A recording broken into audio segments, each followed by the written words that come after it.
Only be strong and very courageous. John 5. After this there was a feast of the Jews, and Jesus went up to Jerusalem.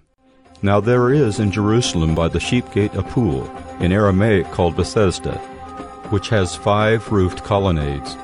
In these lay a multitude of invalids, blind, lame, and paralyzed. One man was there who had been an invalid for 38 years. When Jesus saw him lying there, and knew that he had already been there a long time, he said to him, "Do you want to be healed?"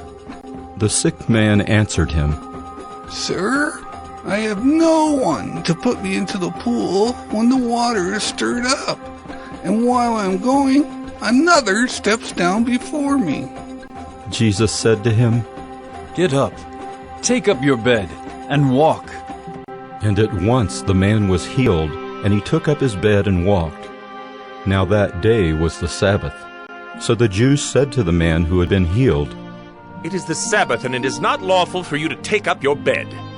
But he answered them, "The man who healed me, that man said to me, 'Take up your bed and walk.'"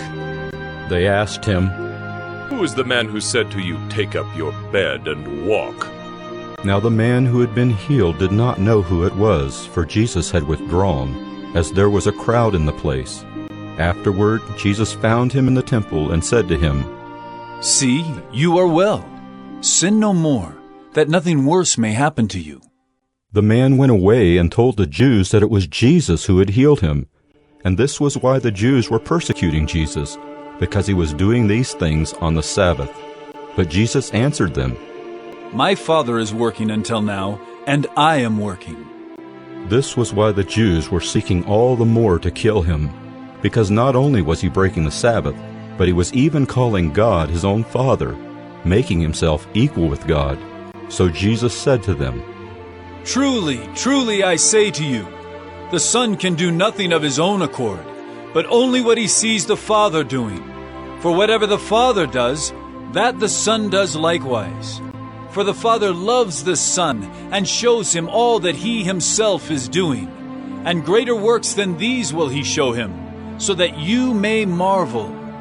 For as the Father raises the dead and gives them life, so also the Son gives life to whom he will. The Father judges no one, but has given all judgment to the Son, that all may honor the Son, just as they honor the Father. Whoever does not honor the Son does not honor the Father who sent him.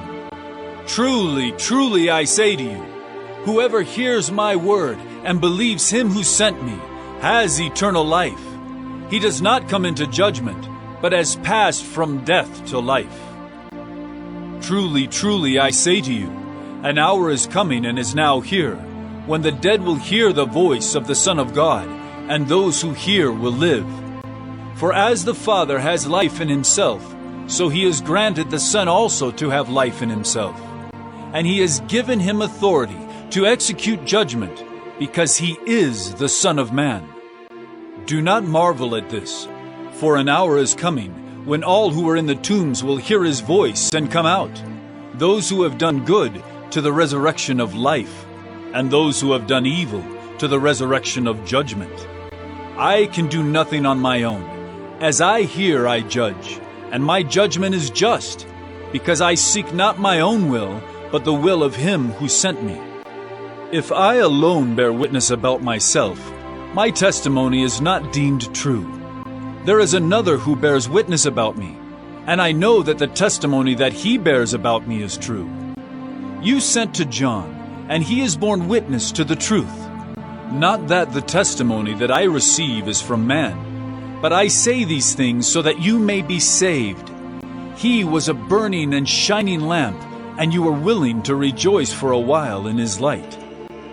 But the testimony that I have is greater than that of John.